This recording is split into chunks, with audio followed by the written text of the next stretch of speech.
I don't know whether I'm in a relationship with a narcissist. Well, you do know. And I will explain to you why you know.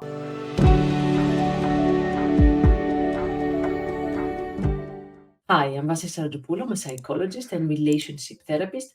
And this month, we are talking about toxic relationships. That's why you hear me talking about narcissism and toxic relationships so often in our videos this month. And we want to go deeper into that so that not to blame the person who exhibits narcissistic traits, but in order to understand how we can protect ourselves, how we can even change these relationships, how we can set healthier boundaries in these relationships.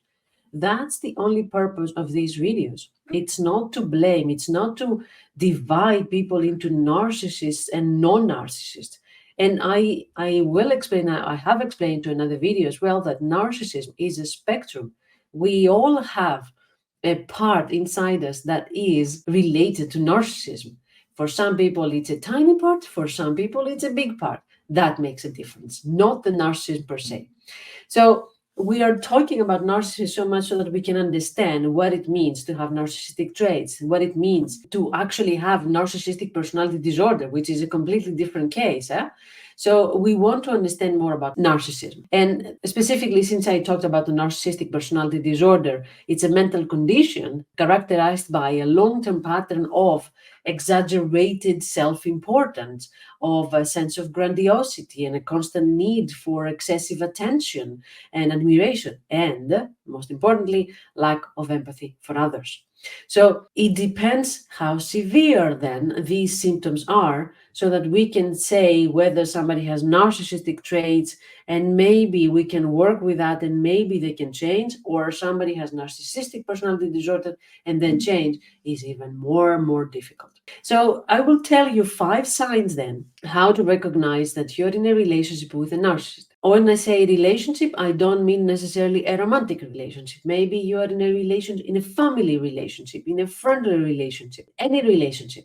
But these are the 5 signs. And I'm not going to tell you 5 signs that you can see on the other person, but actually 5 signs that you can feel inside of you. 5 signs that you can feel in your body, you can feel in your feelings, that you can feel in your mind, how you can understand with your own feeling and experience that something is off here. I am not in a healthy, in a balanced relationship.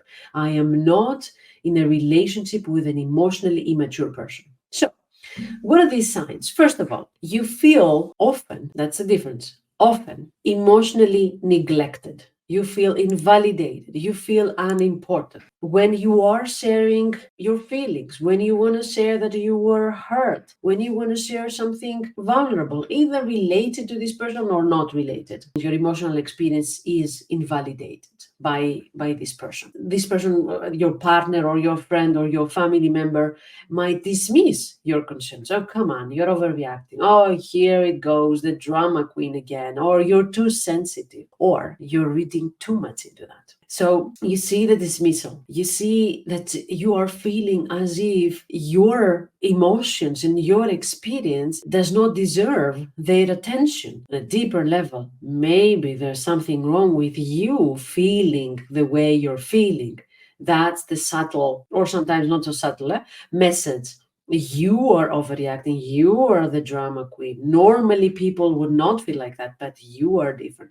So you feel the contempt. You feel the lack of empathy. You feel the distance and the disconnection at that moment. So that's one sign.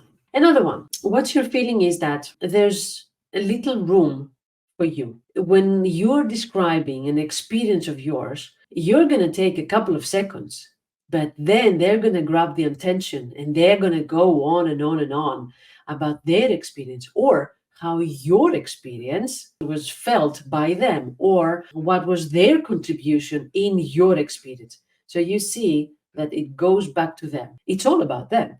We're talking about people with narcissistic traits, the grandiosity and the self-importance. They would expect that you would just take the backstage while they're at the front page. They will not have space for praising you or for paying attention to you.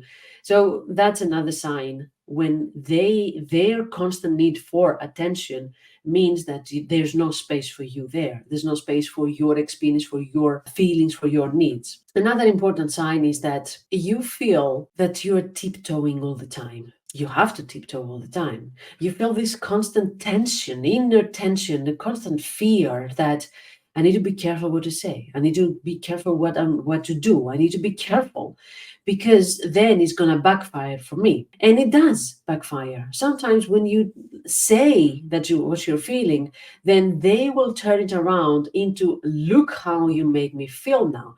I'm feeling angry. I'm feeling frustrated. I'm feeling disappointed. I'm feeling sad because of what you said to me. So they know how to manipulate and turn things around, reverse situations. And that makes you really scary to and very mindful about what you're going to say and how you're going to say it, because you don't want to be blamed again. So their manipulation tactics have an impact on your sense of freedom. You don't feel that you are free to be yourself and to express yourself. You also feel confused and then doubt yourself, like, what just happened now? I am feeling hurt, but suddenly I am the perpetrator. I am the problem. What is happening? So you will feel this self-doubt and confusion very often. Another one is about healthy boundaries. So again, as I said, their feelings are your responsibility. And when they are feeling sad, angry, frustrated, scared, it's because you made them feel like that. So you see that the emotional boundaries are very blurry. However, that's the double standards. Your feelings are your responsibility entirely. They did nothing and you feel sad. It's because you are broken. They did nothing and you feel upset. It's because you are too sensitive or a drama queen, as we said before. So double standards, eh? Your hurt is your problem. Their hurt, again, is your problem. So when you feel this loss, this very suffocating feeling, controlling feeling, desperate feeling, like when is it going to be the time that I get to be right? Because I haven't been right since ages. When is it going to happen? Then that's a very strong sign about blurry boundaries and therefore relationship with a person with narcissistic traits. And last but not least, the feeling of constant negativity. You feel that there's no joy in the relationship. There's always something going wrong. And of course, you are to blame. According to a person with narcissistic traits, you are to blame for that. So there's constant fights and conflicts and blame shifting and responsibility shifting and a very toxic cycle, and that makes impossible for you to feel relaxed, to feel joy, peace, love, connection in this relationship. So this constant fighting and constant negativity is also a very strong sign. So I shared with you 5 elements, 5 signs that you can detect that you're in a relationship with a person with narcissistic traits.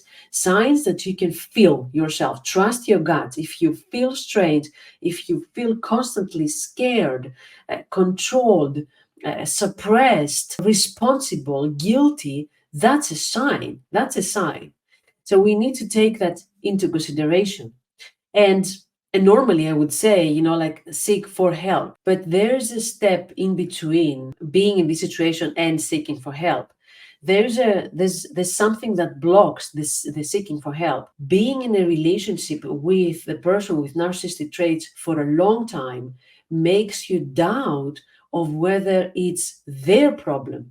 So when you believe that it's your problem, actually you avoid seeking for help because maybe you need to actually change your behavior and you feel lost, you feel completely confused and lack of self-worth, and that doesn't allow you to reach out and say, can you help me, because probably it's not only my fault, probably it's a situation that I'm in and I need to figure out. So sometimes we get stuck in these relationships. That's why we're talking about narcissism here, so that you can understand that this is not something that you're doing wrong and you need to fix it yourself.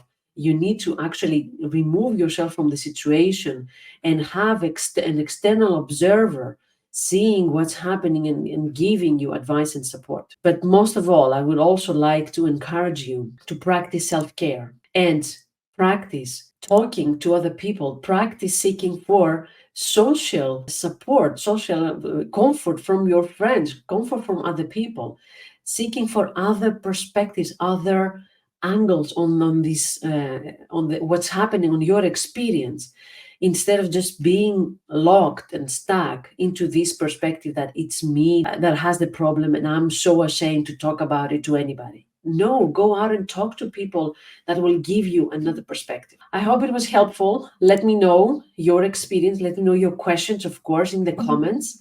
And I would love to hear from you, but also I would love to see you in my webinar, How to Recognize Covert Narcissism, but also in my 2-hour deep dive workshop, How to Protect Yourself from People with Narcissistic Traits. They're both happening in November. You will find more information, of course, in my website, untilloneliness.com. Thank you for being here. And until next video, take good care of yourself.